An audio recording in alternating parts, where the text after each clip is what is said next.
জামালপুরের বকশীগঞ্জে ধানুয়া কামালপুর সীমান্ত দিয়ে 4 নারী সহ 7 জনকে পুশিন এর ঘটনা ঘটেছে।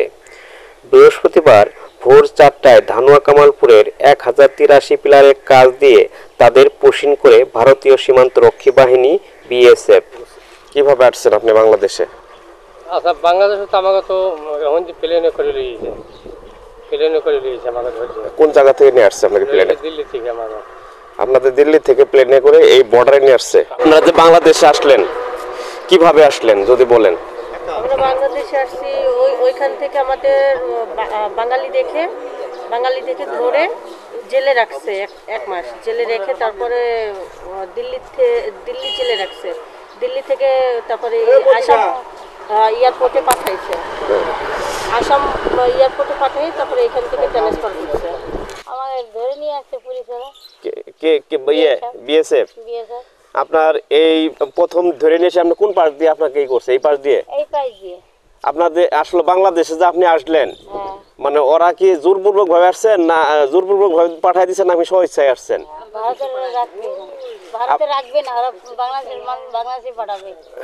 স্থানীয় এলাকাবাসী তাদের আটক করে বকশীগঞ্জ থানায় সোপর্দ করে।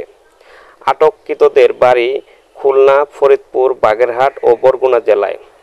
আটককৃতরা হলেন বাগেরহাট জেলার মোড়লগঞ্জ উপজেলার কাশেম আলীর ছেলে এনায়েত খাঁ, একই উপজেলার বেলায়েত খাঁ এর ছেলে মোহাম্মদ ইসলাম, ফরিদপুর জেলার মেহবুব আলীর ছেলে কুরবান আলী, তার মা তাসলিমা বেগম, খুলনার খালিশপুর এলাকার সোহাগ মিয়ার ছেলে সুমি আক্তার, তার বোন রেমি আক্তার, বরগুনার পাথরঘাটা উপজেলার রুস্তম আলীর মেয়ে মায়া আক্তার।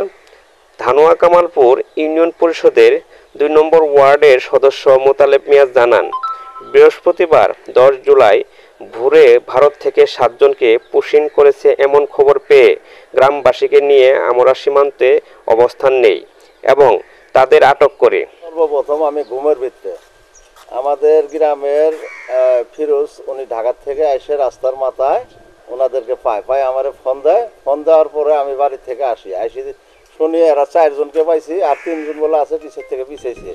পরে খোঁজাখুঁজি করে 3 জনকেও ধরে 7 জনকে নিয়ে আটকানোর পরে সিও স্যারকে ফোন দিয়েছি। সিও স্যার বলছে যে এরা যদি অরিজিনালি বাংলাদেশে থানায় শপথ করেন।